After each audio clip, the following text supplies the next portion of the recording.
नमस्कार दोस्तों, हमने बीएससी पार्ट थर्ड के इनऑर्गेनिक केमिस्ट्री की फर्स्ट यूनिट HSAB सिद्धांत के बारे में चर्चा कर ली है।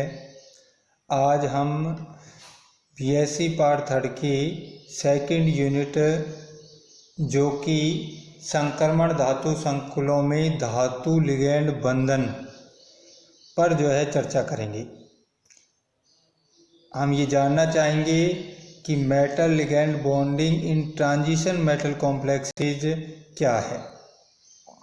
संक्रमण धातु जो संकुल है उनमें धातु लिगैंड बंधन को समझाने के लिए मुख्य रूप से 4 सिद्धांत दिए गए हैं। एक है संयोजकता बंध सिद्धांत, दूसरा क्रिस्टल क्षेत्र सिद्धांत, तीसरा आणविक कक्षक सिद्धांत और चौथा लिगैंड क्षेत्र सिद्धांत।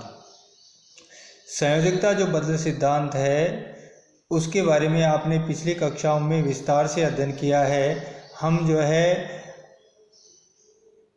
आज संयोजकता बंध सिद्धांत की कुछ संक्षिप्त उदाहरण देख लेते हैं, संक्षिप्त अध्ययन कर लेते हैं और इस संयोजकता बंध जो सिद्धांत है इसकी सीमाएं क्या हैं इन पर चर्चा करते हैं। इस पाठ के अंदर हम विभिन्न वीडियो के अंतर्गत मुख्य रूप से क्रिस्टल क्षेत्र सिद्धांत पर चर्चा करेंगे। तो अब हम बात करते हैं संयोजकता बंध सिद्धांत। संयोजकता बंध सिद्धांत की जो इलेक्ट्रॉन युग्म धारणा है उस इलेक्ट्रॉन युग्म धारणा का यदि हम तरंग यांत्रिकी व्याख्या करते हैं वही संयोजकता बंध सिद्धांत है। प्रारंभ में संयोजकता बंध जो सिद्धांत है इसका उपयोग हाइड्रोजन जैसे सरल अणुओं की संरचना या बंधन को समझाने के लिए किया गया था। सेज्विक ने 1927 में यह विचार प्रस्तुत किया कि एक जो उप सहसंयोजक बंध है वो भी एक सहसंयोजक बंध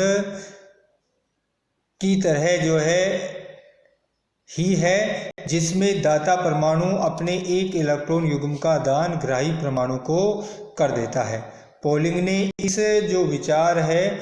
इस विचार को उप सहसंयोजक यौगिकों पर लागू किया और सुझाव दिया कि इन यौगिकों में प्रत्येक लिगैंड अपने एक परमाणु के माध्यम से एक इलेक्ट्रॉन युग्म का दान करता है जिससे ग्रहण करने के लिए केंद्रीय धातु परमाणु या आयन अपने पास में एक रिक्त कक्षक उपलब्ध करवाता है। इस प्रकार धातु परमाणु की सामान्य संयोजकता कम होने के बाद भी यह बहुत से यौगिकों से बंध बनाते हुए संकुल यौगिकों का निर्माण कर सकता है। कहने का मतलब यह है कि पोलिंग ने जो उप सहसंयोजक यौगिकों उन पर इस सिद्धांत को लागू किया और बताया कि प्रत्येक लिगैंड जो होता है अपने एक परमाणु के माध्यम से एक इलेक्ट्रॉन युग्म को दान करता है जिससे ग्रहण करने के लिए केंद्रीय जो धातु परमाणु है उसके पास एक रिक्त कक्षक उपलब्ध होना चाहिए। इस प्रकार धातु परमाणु के पास रिक्त कक्षकों की उपलब्धता के साथ वह अधिक संख्या में लिगैंड के साथ बंध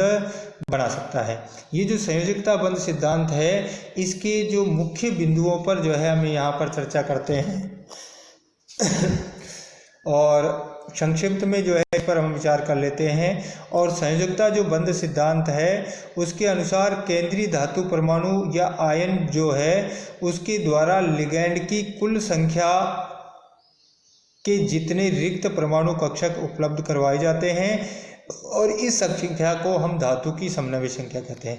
यानी कि संयोजकता बंध सिद्धांत उसकी मूल धारणा यह है कि जो सेंट्रल मेटल एटम होता है वो लिगैंड जितनी संख्या में लिगैंड उससे जुड़े हुए होते हैं उसके अनुरूप वैकेंट d ऑर्बिटल उपलब्ध करवाता है और इस संख्या को धातु की समन्वय संख्या कहते हैं। ये जो रिक्त कक्षक होते हैं, दूसरी जो बात है इस सिद्धांत की, ये रिक्त कक्षक संकृत होकर के नए संकृत कक्षकों का निर्माण करते हैं जिनकी एक निश्चित दिशात्मक विशिष्टता पाई जाती है। जो अगली बात है कि धातु के ये जो रिक्त कक्षक है वो संकृत कक्षकों तथा लिगैंडों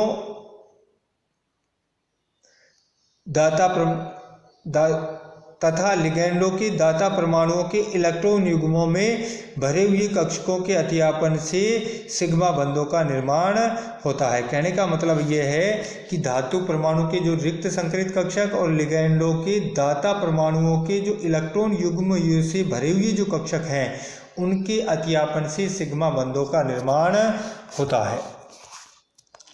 यदि बंधन में धातु आयन के बाह्य एनडी कक्षक भाग लेते हैं तो उन्हें हम बाह्य कक्षक संकुल, उच्च चक्रण संकुल या चक्रण मुक्त संकुल कहते हैं। और जब बंधन में धातु परमाणु या आयन के आंतरिक कोष यानी कि N-1 डी कक्षक भाग लेते हैं तो ऐसे संकुलों को हम आंतरिक कक्षक संकुल, निम्न चक्रण संकुल या चक्रण युग्मित संकुल भी कहते हैं। यदि लिगैंड के पास पाई बंधन हेतु रिक्त कक्षक उपस्थित हो तो वे धातु के पूर्ण भरे हुए डी कक्षकों से अतियापन करके पाई बंध बना लेते हैं, जिससे केंद्रीय धातु परमाणु पर सिग्मा बंधन के फलस्वरूप एकत्रित इलेक्ट्रॉन घनत्व जो है वो कम हो जाता है। तो ये प्रमुख विशेषता थी संयोजकता बंध सिद्धांत की। अब हम जो है इसकी कुछ जो कमियां रही है संयोजकता बंध सिद्धांत, जिसके कारण जो है हमें अन्य सिद्धांतों की आवश्यकता महसूस हुई, तो संयोजकता बंध जो सिद्धांत है उसकी सीमाओं पर जो है चर्चा करते हैं। तो संयोजकता बंध सिद्धांत की जो मुख्य जो कमियां हैं उनमें जो पहली है वो है कि संक्रमण धातु यौगिकों के रंगीन विलयन। जो संयोजकता बंध जो सिद्धांत है उसके द्वारा हम संक्रमण धातु जो यौगिक है उनके विलयन जो रंगीन होते हैं उसके रंग की व्याख्या जो है हम नहीं कर सकते।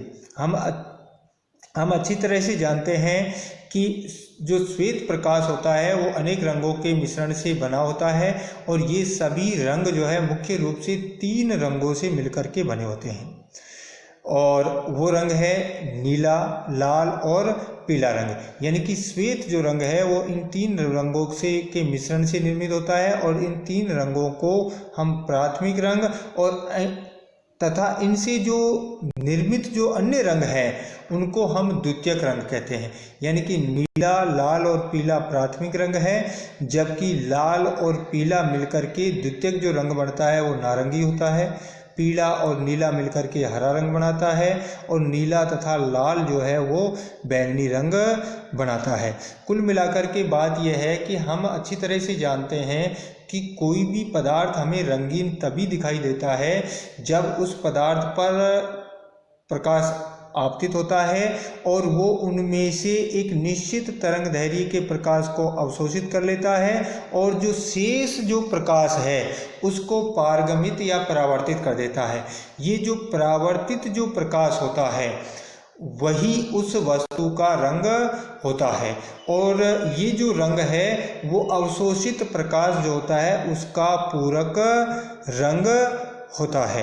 यानी कि किसी भी पदार्थ पर जब प्रकाश आपतित होता है तो वो निश्चित तरंग दैर्घ्य के विकिरणों को अवशोषित कर लेगा और शेष जो विकिरणें हैं वो पारगमित कर देता है। और किसी भी पदार्थ के द्वारा जिस रंग का अवशोषण किया गया है उसके पूरक रंग का जो है वो पदार्थ दिखाई देता है। जब किसी पदार्थ पर प्रकाश आपतित होता है तो वो एक निश्चित तरंग दैर्घ्य के प्रकाश को अवशोषित करता है जो उस पदार्थ की प्रकृति पर निर्भर करता है और वो पदार्थ जो है उस निश्चित तरंग दैर्घ्य के विकिरणों को अवशोषित करके उसमें से इलेक्ट्रॉन जो होते हैं वो निम्न ऊर्जा स्तर से उच्च ऊर्जा स्तर में क्रमोन्नत हो जाते हैं। और जिन पदार्थों में जो है इन इलेक्ट्रॉनों की क्रमोन्नत या उच्चतर जो कक्षक है वो रिक्त होते हैं, वो रंगीन होते हैं, और जिन पदार्थों के लिए जो है इलेक्ट्रॉन उत्तेजित होकर के उत्तेजित नहीं हो पाते हैं वो पदार्थ जो है आपके रंगीन होते हैं। तो इस सिद्धांत ये जो संयोजकता बंध सिद्धांत है वो इस बात की व्याख्या नहीं करता है कि जो धातु परमाणु या आयन या संकुल जो यौगिक है उनमें निश्चित ऊर्जा अंतर के जो है निम्नतर और उच्चतर ऊर्जा स्तर पाए जाते हैं। तो इसीलिए जो है इस सिद्धांत के द्वारा जो है हम संकुल यौगिकों के रंग की व्याख्या नहीं कर सकते हैं। तो जो पहली जो कमी है संयोजकता बंध सिद्धांत की वह है कि इसके द्वारा हम ये नहीं बता सकते कि यौगिक जो है वो रंगीन क्यों दिखाई देते हैं। दूसरी जो कमी है इसकी जो सीमा है संयोजकता बंध सिद्धांत की वो ये है कि ये जो है अवशोषण स्पेक्ट्रम की जो व्याख्या है वो करने में भी असफल रहा। किसी भी जो संक्रमण धातु के विभिन्न जो लिगैंडों से निर्मित जो यौगिक हैं उन यौगिकों में विकिरणों का अवशोषण भी भिन्न भिन्न होता है और जिसके फलस्वरूप उनके रंग भी भिन्न भिन्न होते हैं। यह तभी संभव है जब किसी यौगिक में निम्नतर और उच्चतर ऊर्जा स्तरों की ऊर्जा का मान निश्चित हो और किसी धातु आयन द्वारा भिन्न भिन्न लिगैंडों के साथ बंध बनाने पर इस ऊर्जा के मान में भी परिवर्तन हो। संयोजकता बंध सिद्धांत जो है उसमें किसी धातु के साथ सभी लिगैंड एक ही क्रियाविधि के द्वारा संयुक्त होते हैं। तो ये जो है इस बात की यानी कि जो अलग अलग यौगिकों का अवशोषण स्पेक्ट्रम और अलग अलग लिगैंडों के साथ अलग अलग क्यों होता है इसकी व्याख्या भी जो है ये सिद्धांत नहीं करता है। इसी तरह से संकुलों के चुंबकीय गुण और ज्यामिति जो है उसकी व्याख्या करने में भी यह सिद्धांत जो है असफल रहा। इस सिद्धांत के अनुसार जो है संकुलों के चुंबकीय गुण और ज्यामिति की एक साथ व्याख्या की जा सकती है। इसमें जो है प्रायोगिक विधि द्वारा संकुल का चुंबकीय आघूर्ण निकाल करके उनमें सैद्धांतिक गणना द्वारा अयुग्मित इलेक्ट्रॉनों की संख्या निकाल देते हैं और अब धातु की समन्वयी संख्या को ध्यान में रखते हुए ऐसे संकरण का प्रस्ताव किया जाता है जिसमें वांछित संख्या में अयुग्मित इलेक्ट्रॉन प्राप्त हो सके।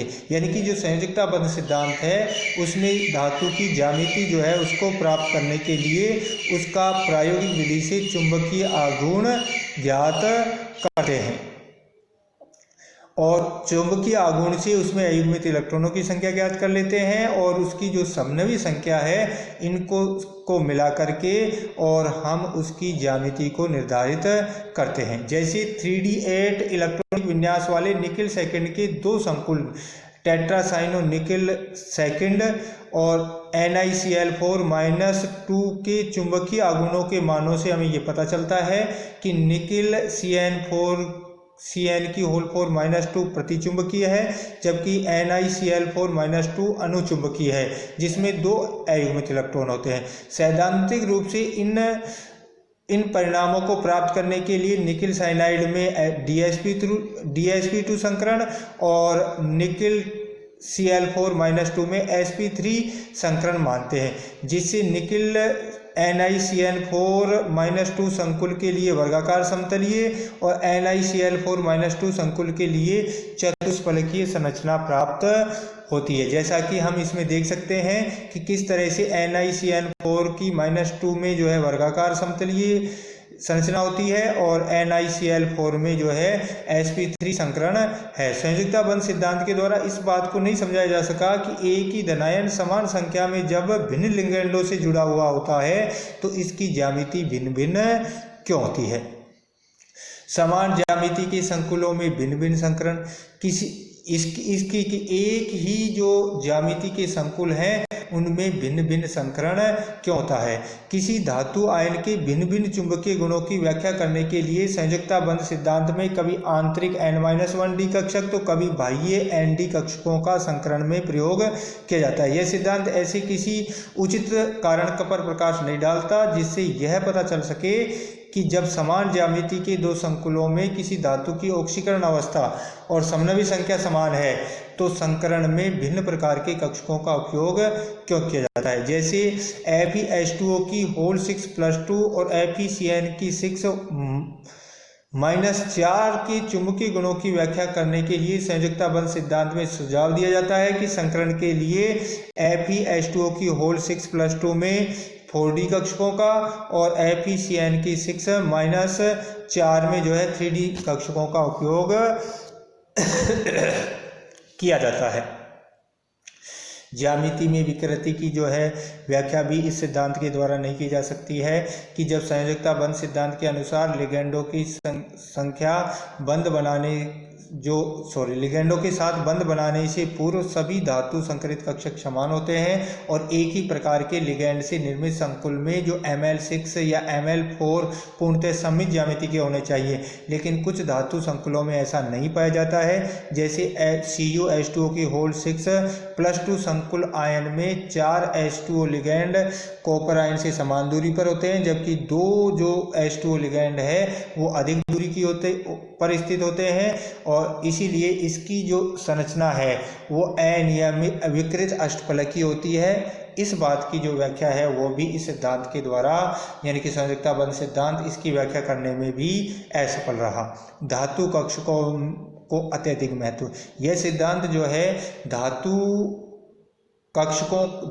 जो परमाणु या धातु जो कक्षक है उनको अत्यधिक महत्व देता है। हम जानते हैं कि किसी भी संकुल के निर्माण में धातु परमाणु या आयन तथा लिगेंड दोनों से मिलकर बना होता है, लेकिन यह सिद्धांत जो है धातु परमाणु और कक्षकों पर ही अधिक बल देता है। लिगेंडों पर लिगेंड जो है उनकी प्रकृति पर अधिक बल नहीं देता है। ये भी इस सिद्धांत की जो है कमी रही।